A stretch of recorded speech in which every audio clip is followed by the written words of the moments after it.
Ka na din? Siguro po, kaya baka manood ako nga ng fireworks. Magsama ka na muna sa amin. Manood ng fireworks. Manunod pong fireworks. Dito, sa likod. May kat maulan? Oo daw. Oo daw. Ayan, so kanina hindi kita ma-interview ng ayos kasi nga ang lakas ng tugtog. Oo, ang lakas ng tugtog at nalubat na nga ang cellphone ko. Buti na lang may backup phone. Ayan, so uuwi ka na o ano? Ano ba? Magpaalam ka kay mother kung sasama ka sa amin. Sige lang, sama ka na, chat muna ng kami. Kumain ka na ba? Kumain ka na? Ako na ate bahala sa kanya. Oo, ako na bahala sa kanya. Ikaw na pong bahala sa kanya. Saka meron din kasi pinabibigay si Tito Rose Angel. Hawak na anak. Ayan. Ang bless ka na. Kaya pumunta rin ako dito sa iyo, diba? Sabi ko, nung party, diba? May pinabibigay sa iyo si Tito Rose Angel. California. Nung party. Kaso ngayon na ibigay ko sa iyo. Kasi, gusto ko ibang vlog na. Diba?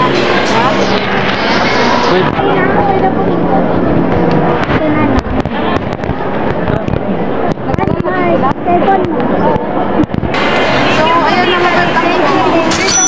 3,000 mula kay Tito Rose Angel from California. Ayan. So, anong masasabi mo? Ano daw niya yan? Pa-Christmas na to, pa-New Year, ganyan? Christmas po. Oo. Gusto niya kasi mag-New Year, may pera ka. Gusto ko lang po mag-thank you kay Tito Rose Angel kasi monthly po niya ako binibigyan ng allowance. And malaking tulong na po sa akin kasi po sa darating po na January may practice teaching na po kasi kami. Kaya ano po yung uniform ko for practice teaching kasi kailangan na rin po namin. Tapos mag-enrollment na rin po kami by next week po ata. Next week. Kaya kailangan ko na rin po na po enroll. Ayan. So, malaking tulong. Malaking tulong po siya sa akin. Ayan. Ay, nanay, kasi magsimba muna tayo kung magpayag siya. Ayan, dito rin po yung kapatid ko, oh. Ayan. Bakit na late kayo? Bakit na late? Nasa si Ka Junjun mo? Nasa si Ka Junjun mo? Ay, ayun, nagpipi. So, ayun na ako, Bel. Dahil hindi kita gaano nakausap doon. Dahil ang ingay-ingay. Ayan, ay dito kita i-interview. Ayan. Anong masasabi mo kay Tito Rose Angel ngayong Pasko at New Year? Gusto ko lang din po siyang batiin ng Merry Christmas and advance Happy New Year kasi nag-share po kayo ng blessings sa ibang tao, lalo na po sa akin. And yun po, lagi po akong thankful. And alam po ba, hinihiling ko rin na magkaroon po sila ng good health. Kasi syempre, nag-share din sila ng blessings sa ibang tao. Kaya sana po magkaroon kayo ng good health, especially po next year, darating pang mga taon. And malaking, ito sabi ko kanina po, malaking bagay na po sa akin yung binibigay niyo po sa akin buwan-buwan.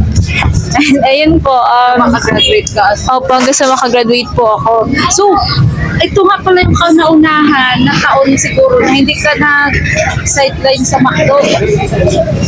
Paano ngayong December? Oo last po. year.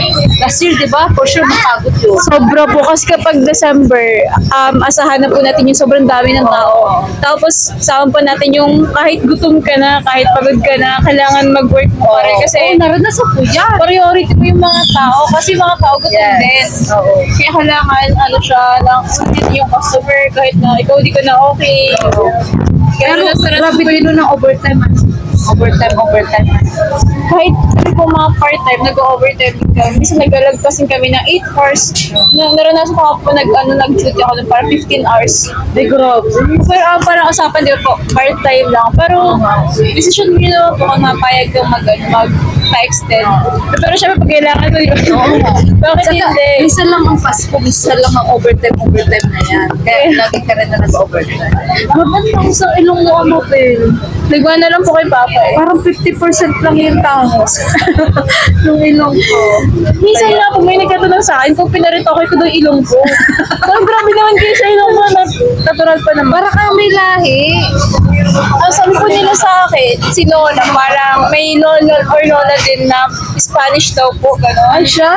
Kaso parang malayong blood man na po, kaya hindi ko siya sasabi na may lahi or what. Kasi para sa akin, Pilipino talaga ako. Kasi si Mama Pilipino naman talaga sila. Saka, nakita ko yung kapatid mo, ibang itsura. Si ate po, na parang hawig ni Mama. Ako kasi ni Papa. Oo, ni Papa mo ikaw. Ni Papa ako nag-job. Ano pala masabi mo kasi wala si tatay. Si ate lang kasi. Si Papa po kasi talaga yun, nagbabantay yung tindahan. Puro lips na lang yun. Oo. Okay lang ba sa'yo maghintay tayo, Amabels? Doon sa kapila. Maghintay tayo. Ilang minutes daw po? Ilang minutes yun? 15 lang. 15. 15 ka na rin. Medyo mo kasi ng 11 nagkain. Kami din, gutom na rin kami kasi line of pinuntahan namin ilang bundok yung dinaanan bago kami makarating. Nakakaloka. Kaya, nagbili lang kami donut. Tapos pinakain talaga, kami wala. tinapay. Wala po. Ay, Pwede oo. diretso. Kaya pala sa pagsabi ng 15 minutes, ha? Pag sabi pag sabi ko kasi nung makeup artist daw na 1 p.m. daw, dapat nandun na ako. Mga 12 po, nagbabiyahe na ako galing Bason. So, para mga 1 hour yung allowance ng biyahe. Mga 1 nandun na ako. Tapos, natapos kami mag-makeup, stress na, medyo nagit nga ako. Pero hindi naman nag-start dito, kaya nakahabot pa naman ako. Tapos sabi ko, Saan ba yun na pamikap ka? I'm sa may Hotapeg, yung tapos dahil. Okay. May ano siya, may salon ka. Lang, parang apartment lang. Tapos nagpunta lang po ako dun. Tapos, Wait, handler po? hindi ko po siya under, makeup artist po. Makeup artist. Ay, ito pa yun? Iba pa po yun. Yung handler ko siya, yung parang nag-manage siya mga suit and ganito, ganyan. And then yung sa makeup artist naman po, nakafocus na siya sa pagpapaganda ng mukha ko. Oo. Pero kahit saan mo sa pag-budget, Siya pa talaga yung makeup artist ko simula day 1 ng pageant ko. oo, ang bait niya ha. Tsaka po, after dito parang i-sponsor niyo na po ako ng makeup. Kahit pag mag-search po ako or may mga Kulit siya. Opo, actually hindi naman po siya naghihingi ng kapalit. Pero sabi ko naman po sa kanya, tutulungan ko na lang din po siya para mag-recommend or mag-promote. Kasi kahit yung tao hindi sa akin naghihingi ng kapalit, gusto ko pa rin na parang mabibigyan ng kapalit na kahit pa paano, makakatulong din ako sa kanila. Opo, tsaka grabe, as in, tingnan niyo po yung look ko ngayon, di ba? Iba yung mukha. Saka pantay talaga. Sa Opo, kasi may mga makeup artist na na magaling po sila mag-makeup. Pero yung skin tone po, hindi na mahabol. Yung tunay kong skin tone. Yung kanya po kasi talagang, kahit ganito mo, parang normal lang. kahit naka-backless ka, hindi mo makita yung may makeup kasi. Ay, ito Halatang yung puti. yung hanggang dito lang yung makeup. Oo. Kasi last time po, magkaroon ako ng gano'n. Siyempre, ibang makeup artist naman po. Hindi niya siguro gamay kung ano yung kulay na meron ako. Tapos, nagputi yung mukha ko. Sabi sa kanila, ate, para daw nakalutang yung mukha ko. Mukha kang bulso. Nakalutang daw kasi sobrang puti nga po. Pero yung pagkakagaw naman po niya sa mga kilay, ganyan, magaling naman. Kilay mo. Opo. Hirap ko yung mag-makeup. Ano po dun, marami nagpapaayos dun. Kapag may mga wedding, ganito, mga ganap-ganap, event, marami sa kanya nagpapaayos. Kumbaga po, kilala na rin siya dito sa diet. Ay, Kaya, wala siyang yung salon. kung tutusin po, apartment. Ay, wala po. Pero kung tutusin Kumbaga po, siya tinadayo. opo, siya yung na-diet Home service. Opo. Okay. Tapos kung tutusin nga po, yung rate niya kada makeup, nasa 2,000 pataas. Kaya sobrang laking bagay po na nakakatipid ako ng makeup.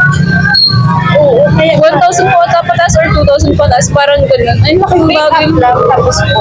Makeup, hair and makeup. Quality naman kasi yung gawa niya. So, may papakilala pala ako sa'yo, yung kapatid mo. Ayan na.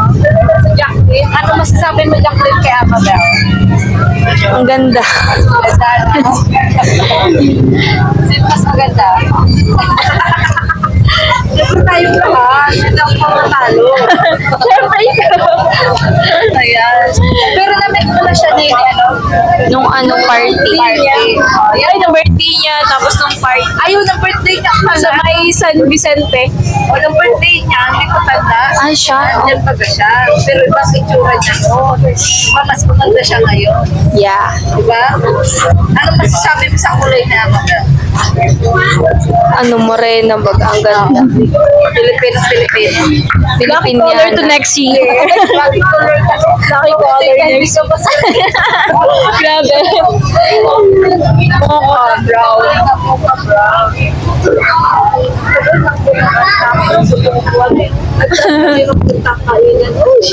Lalo na sa Sa SM, grabe, ang daming tao.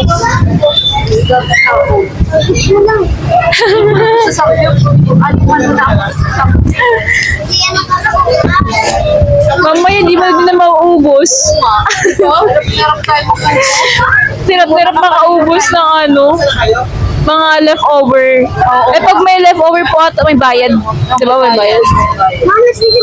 Ikaw, may pangarap mo din ba maging beauty queen? Pwede siya magsali sa pageant. Actually, ganyan din po ako dati. Nahiya ako magsali. Pag may katulong sa akin, hindi ako sali. Pero nung na-try ko lang naman, trinay ko lang talaga as in. Tapos, doon ako nag-start magparasali ulit sa mga pageants. Ikaw na ayaw mo? Tapos sa pageants kasi hindi lang Magastos. hindi naman po, kasi yun yung problema ko. Kasi diba sabi nila mama, wag daw ako magsali sa pageant kasi nga po maraming gagastusin. Eh nasa con po that time, yung Mabini, nag-offer sa akin na provided na nila lahat ng gagamitin, yung makeup artist, yung mga coaches. Start, nag-agree ako na, sige po kasi wala man po akong gagastusin. Kaya ayun, doon nag-start na yung handler ko, ina-sponsoran niya ako ng mga gagamitin sa pageant. So hindi po ako gumagastos ng mga, katulad ng mga ibang Paano yun? Alam candidates. mo, hindi ka nanalo sa pageant. Yun nga po yung medyo sad part Oo. dun sa handler ko kasi parang win or lose, ganun pa rin. Kapag nanalo, tsaka lang nagkakaroon. Kapag talo, wala po kami. Pareho kami zero. Yung effort ko zero din. Pero parang makonsensya ka na. Opo, kasi yung kumbaga investment po sa'yo habang parang nagsali dun sa sampayan. So, sabi ko nga sa kanila, babawi po ako, ganito, ganyan, if ever matalo, ganyan. Pero yun naman, hindi naman po sila yung parang management or handler na nagsusumbat. Wala naman po sila susumbat sa akin. Yun ang maganda. Opo. Tapos ang kagandahan lang po sa pageant kasi, hindi lang siya parang pageant ang offer sa susunod sa'yo. Parang may modeling din. Minsan may acting pa nga po na nag-offer sa akin kung gusto rin sumama sa film, gano'n. Tapos meron Hindi mga... mo pa na-try? Hindi pa po. Actually, meron po sana this year kasi hindi natuloy. Ano Kasi may work po ako noon. Parang best friend po ng main character. Ganon. Tapos nasa dagat-dagat ganon. Kasi kayo punay po. Grabe. Parang ka nakapirang talaga sa dagat. Tsaka alam nila na hindi naman ako maarte pagdating sa mga pag-isala mo mga tao kaya mga gagawin, ganon. Kasi nga, yung po nag-record sa akin, alam niya nag-work ako sa McDo. Kaya parang, nirecruit niya po kasi nga po, parang racket daw, ganon. Kasi that time po, sobrang kailangan ko pong magpasok noon kasi holiday po ata or what, kaya pinagpalit ko po yun. Ay, siya? Nagtrabaho na lang ko dun sa McDo. So, pag nagpala na dati may trabaho ka, may mga opportunity kang pinapalagpas kasi Opo. gusto nga yung trabaho. Kung magdadala mo lang po kasi yan, yung opportunity yung papalagpasin ko or magsasacrifice ako sa work. Kapag kunwari po, may schedule kami ng photoshoot, kunwari, Papalag ka na ba na ayos doon sa McDo? hindi po po. Actually, pinapabalik nga po nila ako kasi kailangan daw po nila ako doon kasi nga, kailangan nila ng senior. Senior yung parang matagal na. Sabi ko naman po sa kanila, busy na nga po ako ngayong mga susunod, lalo na next month. Totally nagre-resign. Hindi po po. Kaya kinakausap nila ako na magbalik. Pero sabi ko nga po sa kanila, mapasa na ako ng letter. Kasi sabi nila, wag daw po kasi magkasikaso muna daw ako dun sa kanila. Actually, kung mapasa po ako ngayon, pangatlong attempt ko na po mag-resign. Okay. Kumbaga, di talaga nila ako binibitawan.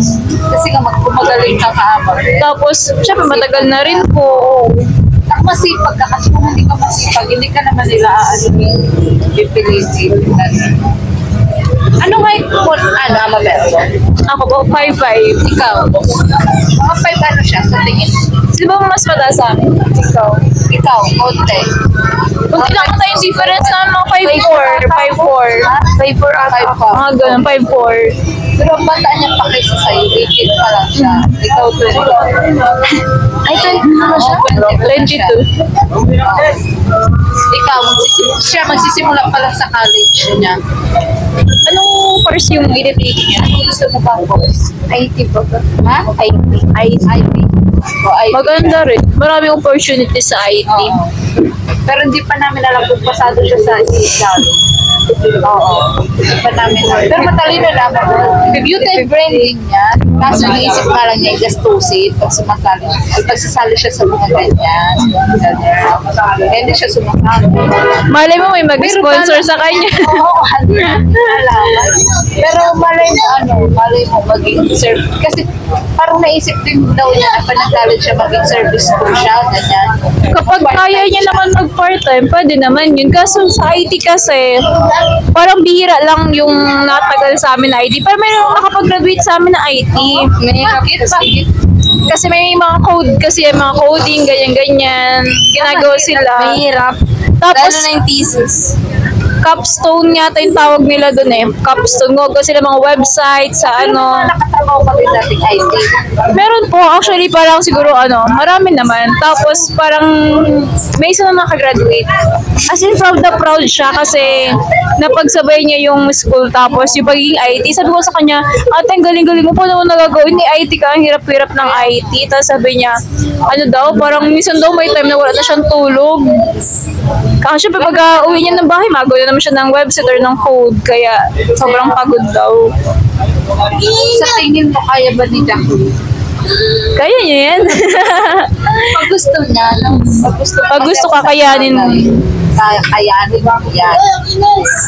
So, ano masasabi mo nito sa nag-share sa kanya ng blessing? Kay Tito Rose Angel. Ano po, Merry Christmas and Happy New Year. Thank you po sa pag-share po ng blessing kay kay Ate Amabel at sa iba po pong tao. More blessing to come. So yun, dahil ang tagal-tagal nga na order na. Dami na namin chika. Di ba? 15 minutes to po. Oo nga. So, yan, thank you. Thank you, Amabel. Thank you po. Yan, pangarap mo at malapit ka na sa pangarap mo. Nagpapasalamat po ako sa mga viewers, sa mga patuloy po nagsuporta sa'yo. And of course po dun sa ating sponsor, sila Tito Rose Angel po. Na hindi nga lang sa pag-support sa pag-aaral mo, parang gusto tumulong. Gusto ka rin kang tulungan maka-abroad and makapag-asawa ng Ayan. So, hanggang dito na ako sa vlog na to. Bibitinin ko muna natin. So, yun na. Sana makahanap ka din ng love life mo. Amabel, kasi you're a single, di ba? For almost Since birth. since birth? Since birth talaga? Yes po, yes. Kasi natakot din ako kay Papa. Kasi awan sa panap ni Papa after grad. After, malapit yung graduation ko. Oo, basta pwede na. Opo. Pero may mga naliligaw. May mga nagkatay naman manligaw. Ayan na po, ayan na. Ay, sakto. Yan na po ang iniintay namin. Kaya hanggang dito lang po yung hanap natin pag-usapan ng love life ni Amabel. Ayan. So, thank you so much. Kain na na.